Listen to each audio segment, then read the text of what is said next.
Hey, True Believers, Englentine here, and we got some books to talk about today. This is the new style. We're gonna be talking about a few comics, some independent, some Marvel, some DC as normal, and of course we have a back issue from back issue Breen, who is on a Pringles break right now, and so. Well, I went to flavor country. We'll just leave it at that.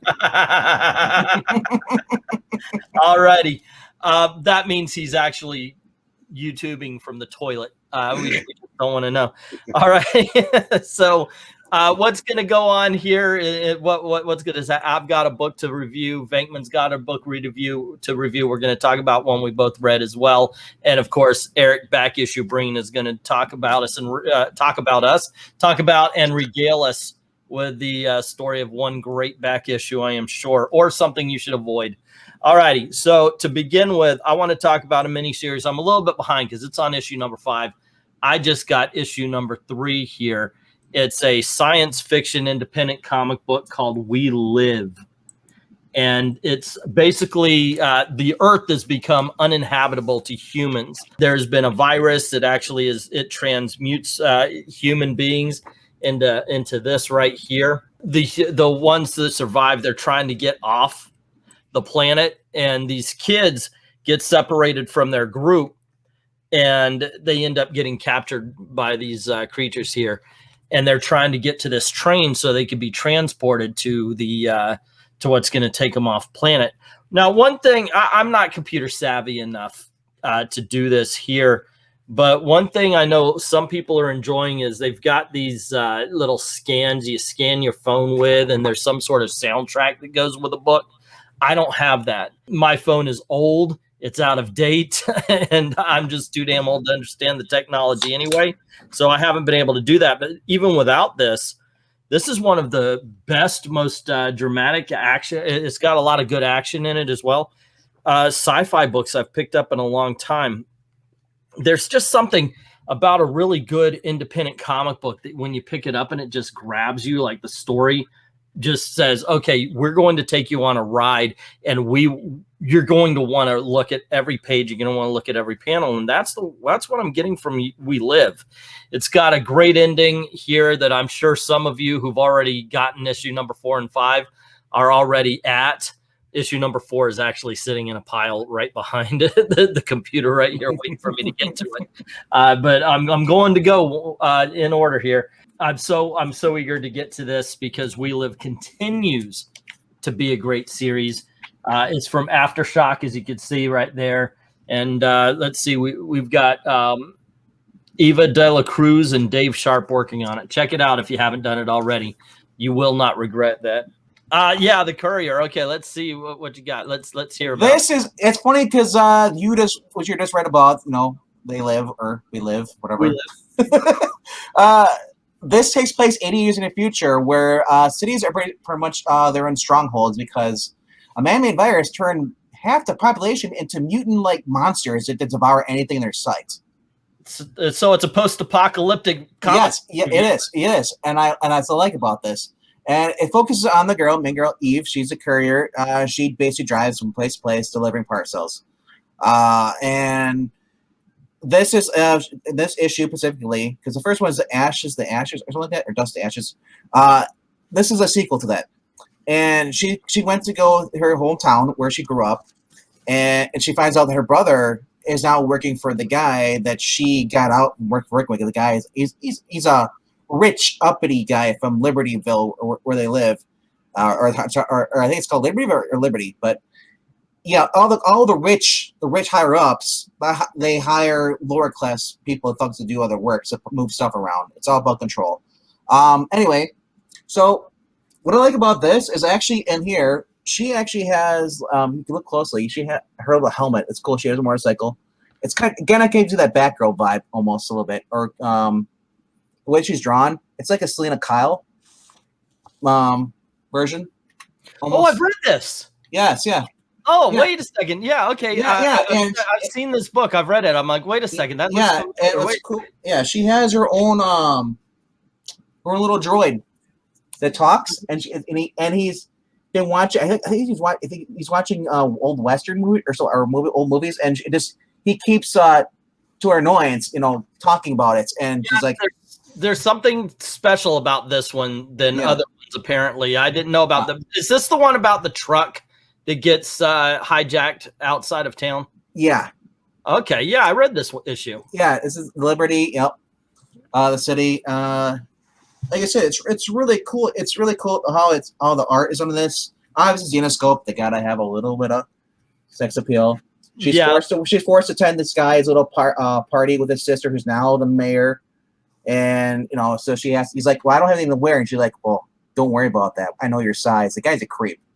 The main guy. She's basically there just to get her her younger brother stupid, get him out of there. Yeah, I mean, what I like about Xenoscope, yeah, there are gay characters in her. Obviously, her brother is, he's gay, but they don't really it's not like thrown into like, hey, I'm Alex Summers, I'm whatever, Alex Danvers, I'm gay. Every issue, it's very subtle the way they do it. It's not like Supergirl or anything like that. And this is the scene you're talking about. Where they go to get the stuff from. Look at that freaking. Looks like a vampire, doesn't it? From Marvel, almost. Yeah, I was wondering, is it the same thing like in We Live, where these are mutated humans or something? Because this is the first Courier book that I've read. Yes, they are mutated humans from after the war. Biological thing was virus was released, and so half the population. Yeah, and what's crazy about these guys? They'll go out there living, and they'll still eat like the dead. Like this is just scary to me. If you're out there, that's what makes the Courier job so bad, because she has to avoid them. But in this issue, what's different about them is that they notice that they're starting to hive think. They're starting to get smarter. Because normally they're just they go whatever scavengers. You can fire a gun and they go over there. They run away. They're dumb, like the Walkers and the Walking Dead. But in this issue, they start noticing that they're starting to plotting together, kind of like lions do. Yeah, and they set a trap, I believe, with a brother or sister or something that's on the side, or it's a couple that's on the side of the. It's like I said, it's just such a fun book. The gore here, there's a dude, one of the guys who screws up, he misses the guy's orders. What's up? He's like, "Don't worry about it, you're fine." And the bad guy. Monetized. Kidding, man. No, but it's a fun book. I love futuristic stuff. I mean, after reading Lazarus by Greg Rucka, which actually is a good book, despite that most people don't like Greg Rucka because what he does in DC. But check this out, Eric. You might like it. Yeah, it's pretty good. It's not just cheesecake. It's actually action. And it's not Marvel or DC. I think Breen's yeah, so it's produced before the year 2000. I'm done with it. it's like when you describe those 90s bad girl books, you get the action, you get the good, get the looking girl, and you get the decent art, and the story's good. Sir, I was there for those 90s action books. I remember those 90s action books. I was there too. Courier is no 90s action book. This is actually better. The 90s action books do not hold up as much when we're talking about the bad girl books and all that kind of thing. So yeah. That's not a compliment. Well, I'm just saying they're taking the risk to go back and actually show curves on women, and also give you a decent story. Because most people say, "Oh, you're reading Xenoscope. You're looking at cheesecake." Open the damn book and look at it. Right? Yeah, you got to read it. That is kind of something. I've had this discussion. And I understand what they're going through, because when I first discovered Xenoscope, always back in 2008 or 2012, whenever they started, I saw them wow. He's like, these are really risque covers. But then you open up the book, it's like, wow, why isn't Marvel doing this? I just want to know, where are you hanging out, Venkman, where people are judging what you're reading? Oh, online. In churches. Yeah, online churches. Yeah, talking about Xenoscope books. All righty, so what lovely back issue do we have today to talk about? Is it sponsored by any medications? Well, I figured since you guys went indie, I would go indie myself, back to 1986. All righty, and keeping the Liberty theme. A book called The Liberty Project. Now, this is a book about this guy named Wayne Lanier, who's he says he's got a ton of degrees, and one of the things that allows him to do is that people will listen to him when he has crackpot ideas. Well, his latest crackpot idea is to take these four criminals and give them the opportunity to work with the law to reduce their sentences or to have them commuted altogether. It's sort of like a Suicide Squad, if you will. And one girl, the girl with the cowboy hat, she's got acrobatic abilities and super strength.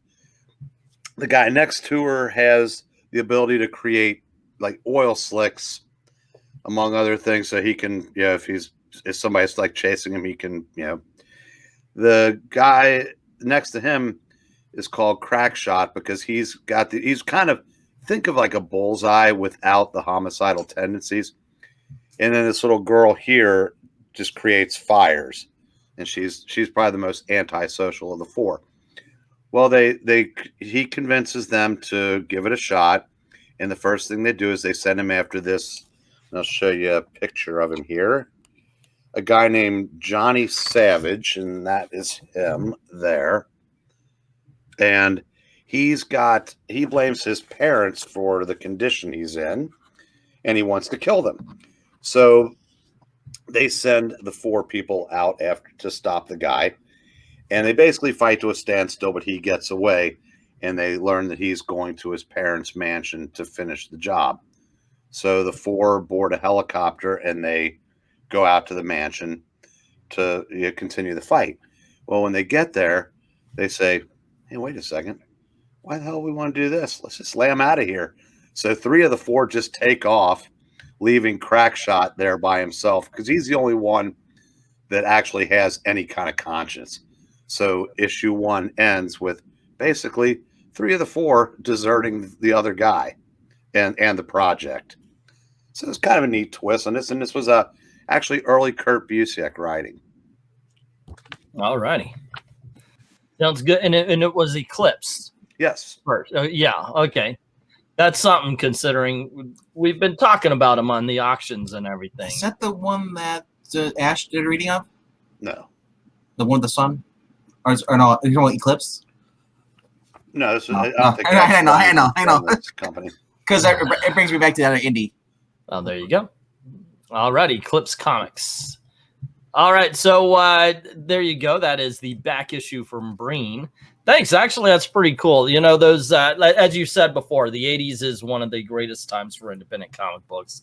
Although I'm struggling to actually think of when it was a bad time for independent comic books since the 80s, tell you the truth. There's always something good coming out. Honestly, I think the first half of the 90s as far as quality of writing, because let's be honest, Image was style over substance.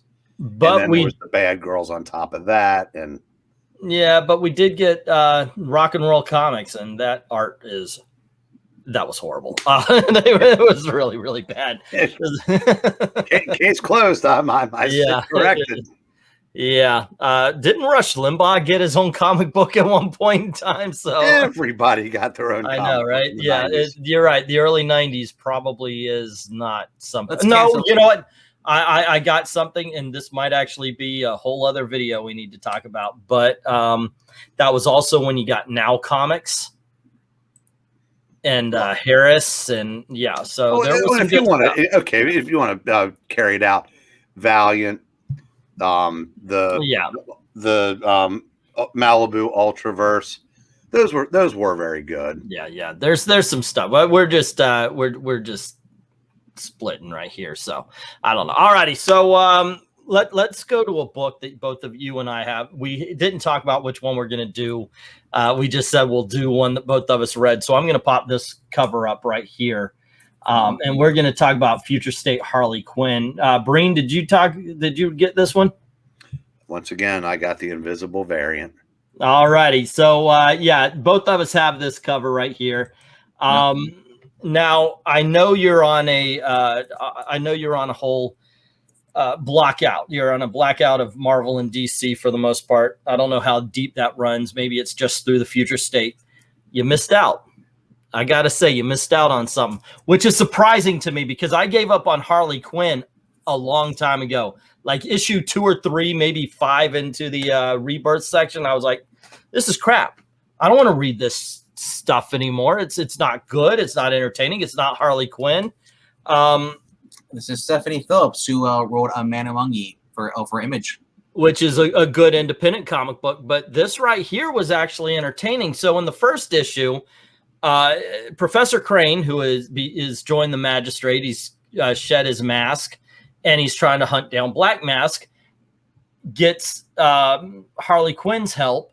And at first they go after other Batman villains that are still out there.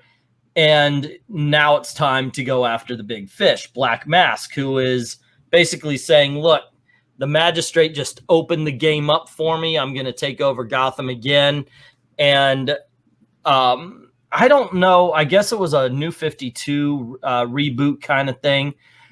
But Harley Quinn originally was never a great psychiatrist. She slept her way to a high grade. It's just read Mad Love, her origin story. That's how but in this, they use her as a good psychologist. And considering she's going up against Professor Crane, who really should be written as a psychiatrist also, or psychologist anyway, because his whole thing was he studied fear. It's really a battle of the minds between these two, even more than it is a battle between Harley Quinn and Black Mask. And I kind of liked that. While it looks like Black Mask is the big villain, we actually kind of find out Harley Quinn is. And yeah. I gotta say, these are surprising books this year. Over on the Marvel side, we got what was the Black Widow series, which is basically based off the Long Kiss Goodbye, a rehash retelling it for the superhero world. This was also a retelling of basically Hannibal Lecter, Silence of the Lambs, with Clarice. A little bit, yeah, a little bit. You know, I could see where, I could see where you're going with that. Yeah, and I think that what really helps out the two. Unfortunately, I hope that this isn't a thing because Holly likes to rehash old stuff and then plagiarize it and make it their own thing. Yeah, I'll tell you what, I love the colors in this book. But yeah, it's a futuristic kind of anime style. Yeah, it really did. It really did hit the mark. I am so surprised at this book because going in, Harley Quinn was not one of the ones I was looking forward to. Yep. I don't know about that new Scarecrow mask, but let me tell you, it's better than the Wicker Man version that's in issue number 106 of Batman. Yes, I read some of the Potato Sack. Yeah, it really does look like Scarecrow went to a Pier 1 before he freaking decided to go on his next killing spree. So a lot of wicker involved in the new Scarecrow. The art, the story, this felt like I said, this felt futuristic. This felt more than 10 years in the future. This felt like it's like 30, 40 years, and they just threw the characters in for whatever reason. Remember, they don't age, the sliding time scale. Now they're in the 2000s and like 30. Mm-hmm. There. It's very cyberpunk. The way they have the robots, it looks like they have more of. I don't think they have flying cars yet. I know they have the flying vehicles and stuff. The futuristic trains. Yeah, and to me, it's like they basically like we're gonna throw Harley Quinn and everybody else into Batman Beyond, but it's not gonna be a Batman story. It's just gonna be maybe a couple of years before. That's Harley Quinn was also they had the magistrate in it, but it wasn't involved in the fight against the magistrate. So it's kind of its own outsider book, and they managed to. I guess that's a little bit of Harley Quinn flavoring right there as well. And like I said, and it's still Harley being Harley. She's kind of like teasing the firefighters and all that stuff, and just some of them, and because they like seriously, we're gonna let this nut tell us how to do our jobs, and she kind of puts them in their place a little bit. That's good. But it's not like shoved down your throat. It's like this is, as I said, this is no different than if you read the Sean Gordon Murphy verse, right now, where they actually have Harley is a smart Harley. Where the one you saw, there's two Harleys. Mm-hmm. So there's a crazy idiot one, like you see like with Bobby and the Amanda Connor one. It's kind of like goofy, whatever. And then there's the serious Harley that actually was the psychiatrist. So if you like that version, you can get with that version, you'll like this book. But if you like the other version and you wanted more of that, it's still enjoyable. Alrighty. So I think it's pretty cool. All of us had recommendations. Obviously, Eric, I don't think you're going to pop up a back issue that says, "Oh yeah, I reread this one. It sucked." Harley Quinn. Yeah, there you go. But I'm glad that at least we had 2 books that we could recommend. Shoot, I've read the one that you talked about. I could recommend Courier as well. Yeah. So yeah, that's pretty good. I think you did a review on that, actually, a video. Did I? You might have been one of your lineups. As Breen and I have mentioned many times, sometimes you read so many books in a short span, you forget. The worst part is when you forget at the comic shop, and you're like, "Oh, that came out. Let me grab it," and you already have one at home. I've done. That's why you see a lot of my duplicates in the auction. There you go. And that's also or partially as a result of endless variants. Yeah. Sometimes you go and the only thing left is variant. Oh, that's okay, yeah, because you haven't read the actual issue, and you get that happened to me right here. I got the cover B, which was Elektra. Basically the same thing, but it's Elektra. Yeah. So I picked up Daredevil 27. Oh, shoot. I didn't get this one. Yeah, I did. I just had cover B. And I thought this was, 27. So this is 26. But yeah, so I have 2 copies of 26. Guess what's going to be in an auction soon? Yeah. So there you go. 27. 20. Yeah. 26 is still a good book, though. Oh, yeah. Very, very good book. Yeah. All right, so there you go, guys. Do yourselves a favor. Pick up the Future State Harley Quinn, both issues. Courier, what was the title to it? Liberty and Death. Liberty and Death, there you go. And the back issue from Eclipse Comics. The Liberty Project. There you go. All righty. And as always, thank you very much for hanging out with us. And don't forget to click like, share, subscribe, ring the notification bell. Tell us what you think, because it's really important. Just leave a comment, even if you're just saying hello. That helps the algorithm. And don't forget to go on over to Ko-Fi, drop $1 in the till links in the description below. Helps keep the lights on, helps keep making videos for you. Thank everybody who's already done that. To everyone, all of the true believers, thank you very, very much for watching. Good night, kids.